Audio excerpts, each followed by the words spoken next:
Hello, everyone, and welcome to another episode of CPAC Live. We have another great show for you with all that's going on in the country. There's also some things going on in the United States Senate, and we have a great senator with us to start off our show, Senator Steve Daines, a Republican from Montana who has an outstanding 85% ACU lifetime rating, is a great conservative champion in the Senate. Senator, thanks for being with us today. Glad to be here, Matt. So the first thing on the minds of those of us who are living near the swamp is, please tell us things are much better in Montana.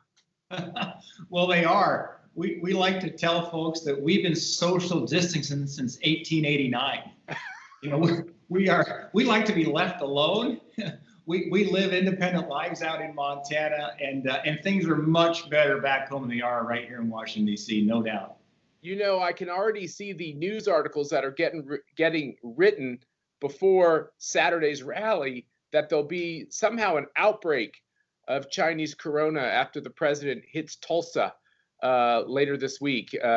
Why is it that the press seems to be so focused on any time a Republican does something in a public way? They don't have equal focus on any time a liberal does something in a public way.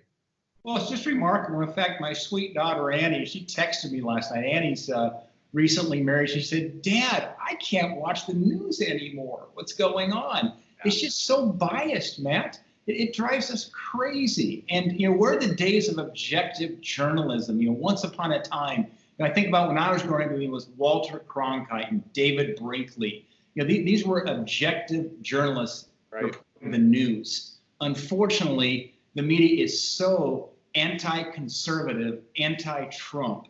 They see it just through one lens, and it's really challenging and frustrating, certainly for us conservatives. What's your take on all these corporations based in the United States that seem to use their corporate philanthropy to just fund some of the most radical left-wing groups? Are you seeing that dynamic, and does it concern you? Well, it does. And what concerns me greatly as well is the power that these social media platforms have to mute the conservative voice. I remember it wasn't long ago when Google shut down an ad that the Rocky Mountain Elk Foundation had put up that simply told the story of a father and a daughter on an elk hunt in New Mexico. And they filmed this amazing story. It was about this daughter growing up hunting with her father, and now she was taking her dad out in his older years. They censored that ad because there was a gun involved, and because it actually showed a scene there where they were actually hunting elk. And I wrote a letter to the CEO of Google immediately, and by the way, within 24 hours, it popped back up again. But this is the challenge we face, this whack-a-mole, it seems like daily, as they're trying to mute the conservative voice and fundamental American values. Senator, I hate to really disagree with you, but I think you need to understand it's just an algorithm that nobody can control. It's just random. There's nobody behind the screen actually trying to censor conservatives. That's what they want us to believe. Yeah, well, I don't buy it. I mean, good for you. You spent some of your formative professional years in China. We've had this terrible, either menacing or bumbling episode of history now with the outbreak of this terrible Wuhan virus, Chinese corona, whatever you choose to call it. It's really been a terror on the globe and really hurt America. What should the president's response be to the communist government of China? Well, Matt, you're right. I spent 28 years in the private sector before coming to Congress. I went immediately from the cloud computing business to the U.S. Congress, but my training was in chemical engineering. I spent 6 years working in China. We were there launching American brands to compete against Chinese brands to win for America. I'll tell you what, though, the cover-up of the communist Chinese government of the virus exacerbated this pandemic. We have got to investigate this, get to the bottom of it. I applaud what Mike Pompeo has been doing here to make sure this never happens again. We've got to hold China accountable. And then I think the other important learning is parallel to what happened back in 1973 with the Arab oil embargo. If you remember, oil prices quadrupled. It revealed a dependency on the Middle East for oil, and we launched this energy independence vision for America. And thanks to the private sector, thanks to American energy innovation, we are now global energy dominant. We need to think the same way now as it relates to our supply chains, these critical drugs that are made in China. We've got to bring that manufacturing back to American soil.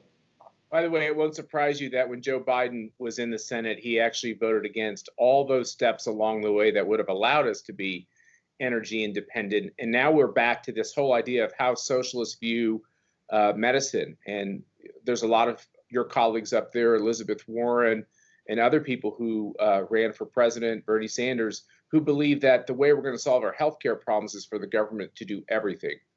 I assume you think that is a horrible idea. Oh, my word, it's chilling. Yeah. In fact, Matt, when you think about what a world might look like with Nancy Pelosi running the House, with Chuck Schumer running the Senate, and Joe Biden in the White House, it absolutely is chilling where that would take this country and the Western world and the entire globe, frankly.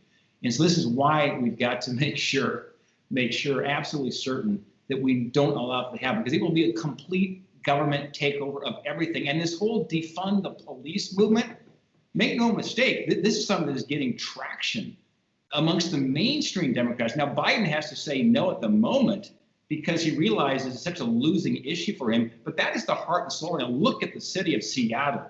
That is the test market for the progressive movement for the rest of the United States. And of course, there's no outbreak of Chinese corona in this Chaz or whatever the latest name they're giving this takeover of the central corridor in Seattle. Just shows you how skewed everything is. Can you get a fair shake in your local media in Montana, or things really just as bad there? No, I tell you, I get generally a fair shake, a more objective view with our local media back home in Montana. And so I think I'm grateful for that. We're a smaller state. We're 1,080,000 people. And so in many ways, our politics is more local there. They know who I am because, you spend a lot of time meeting many, many Montanans. Right. And so I can literally make this a one-on-one conversation with so many Montanans. And frankly, that helps hold the media more accountable. Now, President Trump, if you read the national media, not the Montana media, he's trailing Joe Biden by 13 points. He's got these terrible poll numbers. We can all read the stories. What do the people of Montana think about the president's agenda and what he's been able to accomplish? We saw an interesting moment with the June primary in Montana. So we just came through a primary. June 2nd was the Montana primary. And we saw an all-time record turnout. Never before have so many Montanans voted in a primary in the history of our state, going back to 1889. And so we saw this turnout. It was an all mail-in ballot, by the way, because of COVID. We were wondering, what's causing this? Well, we didn't know until he opened up the ballots. You know what was causing it, Matt? It was an energized Republican and conservative base. Right. And I think that is what the pollsters are missing. They missed it back in 2016. They don't understand. They don't understand who the Trump voters are. They don't understand conservative voters, that we are too busy raising our families, helping our businesses, involved in our churches. We don't have time to be spending time on social media and so forth. They think social media defines America. It doesn't. But they show up and they vote, and we saw that on June 2nd. I want you to know that my Twitter account does not define me, okay? I am much bigger than my Twitter account, despite what people say. God bless you, Matt. Aren't we all? We need to be engaged in that platform, obviously, as conservatives. But I tell you, if you get your self-worth and your identity from your likes and your retweets, I'll tell you what, you got to get a different life, truly. Get a life. Okay, so you have this great private sector experience in the high-tech world. You've done business around the globe. A lot of Americans are looking at what happened to our economy post Chinese corona outbreak, and they're really worried. You guys have taken some really important steps in the Congress working with the president, but putting on your business experience cap, what should we look for in the coming months with the economy? Yeah, well, I tell you, I've been very pleased to see that recent jobs report that came out last week. It was an indicator perhaps this thing's going to be bounced back a little faster than we might anticipate. I think as we go forward, is we're seeing the equity markets now definitely rebounded back. That's also a good sign. But we've got to be thinking, what are the headwinds that businesses still face going forward? We fear a trial lawyer pandemic that's brewing right now in our country. Let's face it, Matt. If I want to find a group of trial lawyers for Daines, I'll be in the room by myself. Right. Trial lawyers for the left, they fill up stadiums because that's the way the politics of this unfortunately unfolds. Well, you're seeing a lot of these sue and settle movements going on. It's not just against small businesses and large businesses.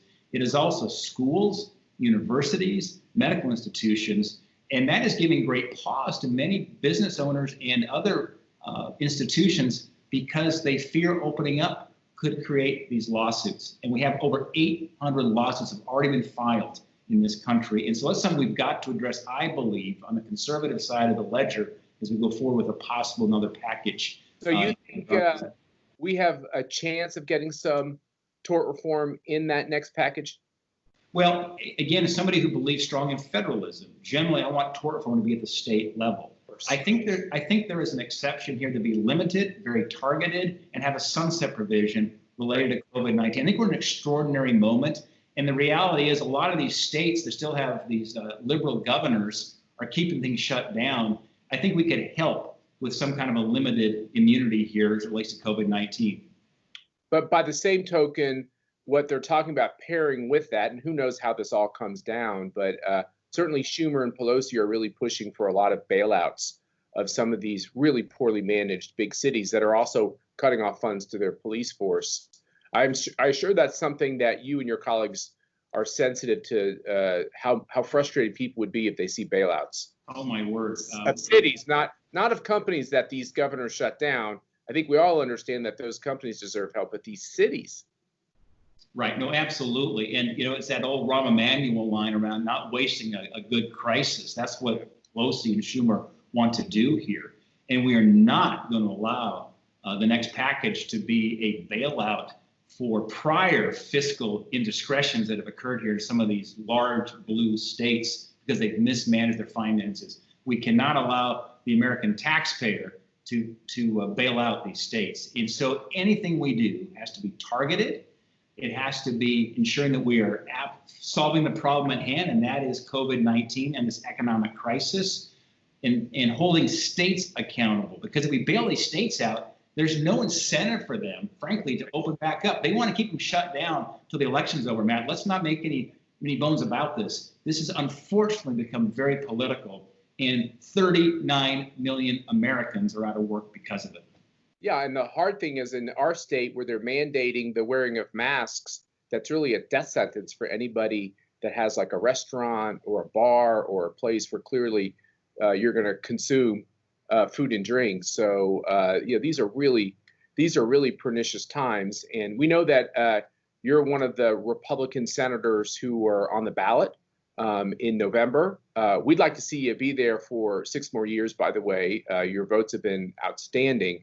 If you get another term in the United States Senate, and I know you're not a career politician, but if you get another term, what do you think is the most critical thing that you want to focus on? Well, I'll tell you, let's just cut to the chase, Matt. What's up for grabs in the next administration is going to be probably 2 Supreme Court seats. We have a chance to reform and move forward with the circuit courts. In fact, seven of our circuit courts now have Republican majority appointed judges. By the time President Trump finishes his second term with the Republican majorities in the Senate, every one of our circuit courts, so it'd be the 11 circuit courts and the DC Circuit Court, will all be Republican majority appointed judges, including the Ninth Circuit, which Montana's in. I call it the Ninth Circus Court. It's a terrible court, very left leaning. That legacy, Matt. As a new grandfather, we have little Emma Ray, who was born 18 months ago. We have another grandbaby, our second one due in August. That is the legacy that we will leave behind truly for this next generation. It will be about the courts, not to mention protecting the gains we made on tax reform, regulations. But we have got to stop the Pelosi house, and we've got to make sure we support President Trump. And at the end of the day, I think the courts is what's up for grabs in this next election.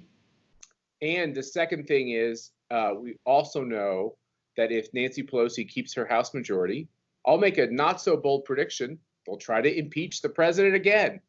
and we will waste the time of the Senate with yet another trial, which I think is really, I hope doesn't come to pass, but I see these Democrats just being very radicalized. As we end this interview and allow you to go, I know you're actually literally going to be giving a speech on the floor and getting engaged with the issues of the day. It's nice to see the Senate in session, by the way. I think that's a good thing. It is a good thing to keep doing the people's business here, keep moving through these nominations, and we're going to move the NDAA here soon. We're working with Tim Scott, of course, on his justice reform. But these are perilous times, and it's time for all of us as conservatives to rise up here and make sure we're 4.5 months away from, I think, the biggest election in my lifetime, if not the nation's history, truly. Because if Schumer gets the Senate, Pelosi keeps the House, we've got Biden in the White House, you're going to see a radical shift, and they'll be unabated.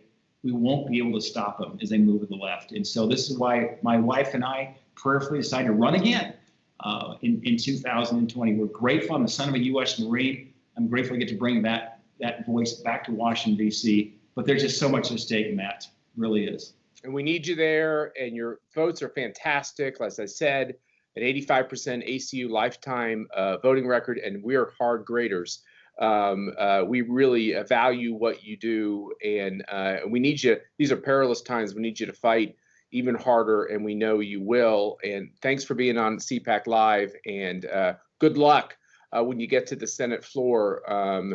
I have some senators I'd like you to send some messages to, but I'll do that offline, okay? I mean, there's a few senators I'd like to send a little bit of a message to. We're going to be right back on CPAC Live. We're going to show you a conversation that occurred earlier today with an outstanding gentleman who is putting on CPAC Hungary in the spring of next year. We know you're going to want to go on a plane with us and go to Hungary and be part of CPAC.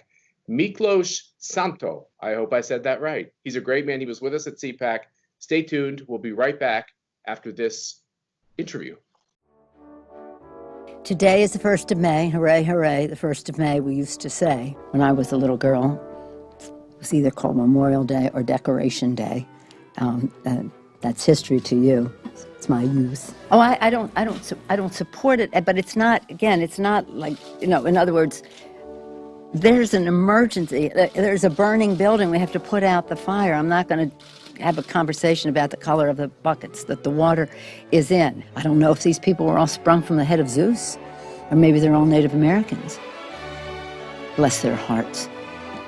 But somebody came from someplace. Do you have any questions? I was thinking about it on Sunday when I was praying for the Republicans in church, as I do at least every Sunday. I pray for the Democrats and the Republicans, for our country. What his name is, Isa, and this is why I've said this is a game changer, that it's a whole new ball game. This is me throwing up a ball. I think so. I think so. I think so, yeah. Congratulations to sportsmanship. Just kick the can a little bit, not even down the road, but down the path a little bit. I don't know if it's conventional, but it wasn't wisdom. Hi, my name's Dan Schneider. I'm the Executive Director of the American Conservative Union. I am so pleased to have our partner in Hungary, Miklós Szánthó, on with us today. Miklós, glad to have you. Hi there, Dan. Hi there. Thank you very much for having me and to be on your show with you and with other fellow conservatives from America. Well, Hungary is a very, very special place. If you're my age in America, we remember the Hungarians for standing up to the Soviet Union. Hungary is a relatively small country compared to the mighty Soviet Union, but the Hungarians stood up and demanded to be free. And of course, the Soviets sent in tanks, which then culminated, in for those who watch sports on television, in the Olympics, where the Hungarian water polo team defeated the Soviets in what was, I think we refer to as the bloodbath. But the Hungarian people have a long tradition of being strong and independent and fearless people. And that has an impact today, where the European Union tries to impose its will on all Europeans, and where we see these globalism efforts. Miklós, what are you doing as the head of the Center for Fundamental Rights and as our partner, our CPAC Hungary partner? Thank you very much for having me again. The Center for Fundamental Rights as the sole and only Hungarian legal research think tank. We mostly do deal with constitutional legal issues and of course with so-called ideological issues, I mean the clash of worldviews issues. And yeah, we tried to organize CPAC Hungary, CPAC Budapest this year. I was there at CPAC 2020 this February. Thank you very much again for inviting me. And I'm sure you remember as well, because you were there as well, that we announced together CPAC Budapest there for this May. But the pandemic had other plans, so we had to cancel. But hopefully we will be able to organize the first continental European CPAC here in Budapest, Hungary, early next year, maybe in the spring. Hopefully, all of you, Budapest. of course, in Budapest. In the world. That's correct. And yes, you're very, very well educated on Hungarian issues. I see and I hear and I know. And of course, all of you and your fellow conservatives are invited to this CPAC event in Budapest. That's very true what you said. You mentioned that Hungary and Hungarians were always freedom fighters. Hungary as a state defended the continent Europe from the Ottoman Empire, from the Turks in the Middle Ages.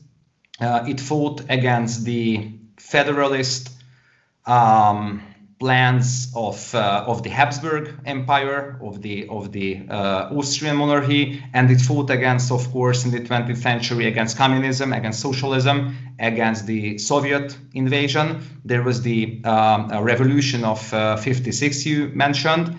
And since 1990, Hungary is a free and democratic state now for 30 years. And contrary to the allegations of the Western mainstream liberal media, Hungary is still a democracy of full value. It's true that it's not a liberal democracy in an ideological sense. You can call it a conservative democracy, you can call it a Christian democracy, but it is a democracy. Miklós, we deal with Europeans from across the continent, and I've observed that many Europeans from the western part of the continent, France, the UK, many people who identify as conservatives have respect and even appreciation for Vladimir Putin. But in Eastern Europe, you do not. Why the difference? Why do the Eastern European conservatives have more sense than the Western European conservatives? To tell the truth, of course, this region of the continent, of the world, this Central European region, is still based habitually on common sense. And of course, we have a very specific situation because from our history, we know that there should be something between us, between Hungary and Russia. Nowadays, it's Ukraine. We know and we experienced the Russian imperialistic tensions and behavior, of course, before the 20th century, because, for example, in the Hungarian Revolution of the 19th century, we fought not only against the troops of the Habsburg emperor, but against the Russian Tsar as well. So we experienced that what kind of a threat a Russian empire can pose. But on the other hand as well, due to very pure geopolitical, political, and infrastructural reasons, we are literally connected to Russia. For example, via gas pipelines, via oil pipelines, etc., which is the heritage of the communist era, but it's a fact. So more than 90% of our gas comes from or via Russia, and approximately 60 or 70% of our oil resources comes from Russia. So Hungary is a very specific position to keep up some kind of a balanced relationship with Kremlin, with Moscow. I wouldn't say that it's totally not based on an ideological standpoint, but it's based on common sense and political need that, as I mentioned, we are infrastructurally connected to Russia, and we depend on Russian natural resources. Yeah, and your prime minister and our president have tried to work out deals to help Hungary diversify its gas and liquid gas. I think there's a lot of promise to help Hungarians detach themselves from sort of the need for Russian oil and gas. We also share another common problem. Maybe the most notorious Hungarian today is George Soros. And of course, we're battling the Soros empire over here all the time, and so are you. Maybe you can explain to our audience, what Soros has tried to do in Hungary, and what you all are doing to prevent, that sort of authoritarian dictator from imposing, his financial will on you all. Look, I would rather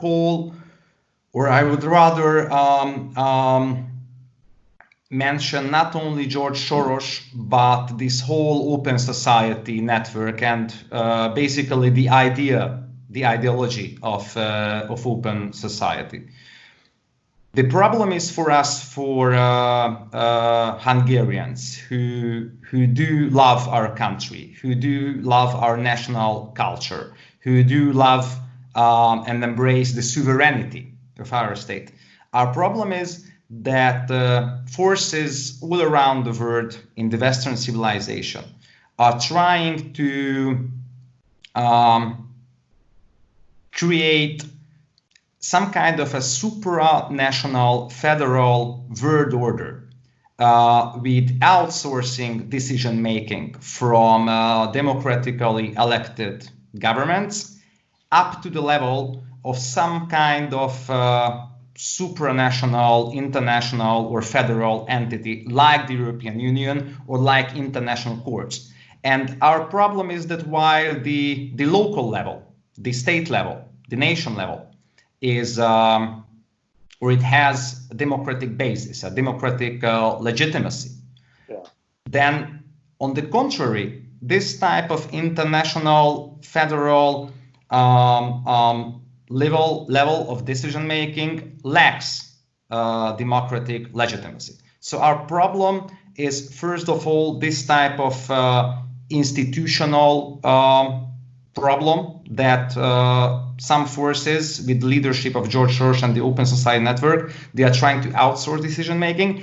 And on the other hand, they are trying to make a very aggressive and nasty propaganda for global liberal values, contradicting our Christian heritage and Christian culture, our pro-family, pro-life attitude. So we have an institutional problem, and we have a so-called ideological problem, which I call the clash of worldviews.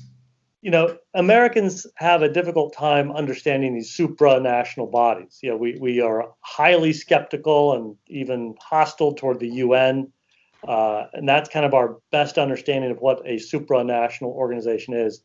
But it's so important for conservatives in America to listen to you, Miklós, to understand what you are fighting today, because we Americans will be fighting that tomorrow. What's going on in Hungary today is on our doorstep.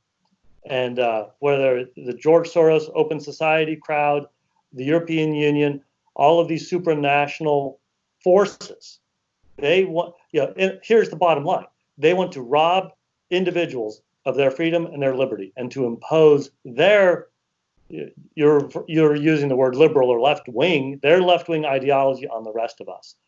So Miklós, at CPAC Hungary, early next year, we're going to be addressing these issues. Before we leave, do you have a final thought for our attendees? Once again, sorry. Do you have a final thought to share with everybody watching? About CPAC Hungary early next year or in general? CPAC Hungary and what we're going to do, and can you leave us with some hope that there's hope for freedom in the world? Yeah, I'm sure there is a hope, although we do see this Western-wide vandalism and brutality on the streets, and this anarchy, embracing anarchy instead of law and order. But I'm sure that and I felt it this February at CPAC, that there is a conservative revival in the US. There are very strong conservative intellectuals, networks, politicians, and organizations, of course, like the ACU on the other side of the ocean. And here in Hungary, with the leadership, and here in Europe, with the leadership of Hungary, there is also a conservative renaissance. And our intention with CPAC Budapest next year is to build bridges between the two conservative movement, because the liberals, the progressives, they are working together internationally. So, as an answer, we should also cooperate and show them that national forces, local forces can also cooperate internationally in order to save our Western civilization, to make the Western civilization great again. Yeah.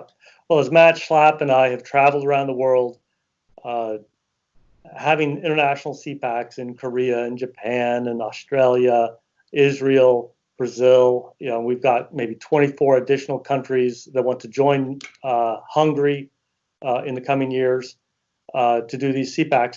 We've discovered that the fight in America is the same as it is in the rest of the world. It is freedom versus authoritarianism. It is those who want to deprive us of our individual rights, who want to impose their radical views on us. They want to destroy family. They want to destroy fatherhood. They want to destroy freedom. They want people to live, they want people to be economically equal, which means equally poor everywhere, of course, except for the ruling elite who get to control all resources. But this is the fight. And this is why people come to CPAC, because they want to learn about this fight. They want to be involved in this fight. They want to fight for freedom. That's for sure. I want to thank everybody who's watching us today. Please join us on Friday. We'll be back with CPAC Live, Matt Schlapp at the helm. Thank you all. See you next Friday. Well, that was a great conversation between our executive director, Dan Schneider, and Miklós Szánthó. I think I'm saying that right. You guys will remember him. He was on our international panel at CPAC. If you were at CPAC, we were able to watch it. And I think what Senator Daines said was so important. We're all having trouble watching television. We're all having trouble picking up our newspaper. This is why we're coming at you 3 times a week with this programming. We're trying to talk to you about the things that are driving us crazy, no longer in our homes, in the office, but still driving us crazy in the fact that we are still getting lied to. People aren't representing the facts correctly as journalists. And so we're going to keep doing this, and I hope you're enjoying it. We're certainly getting really good feedback. And on Friday, I'm really happy that we're going to be joined by my great wife, Mercedes Schlapp. We're going to be talking about some questions of what's happening internationally.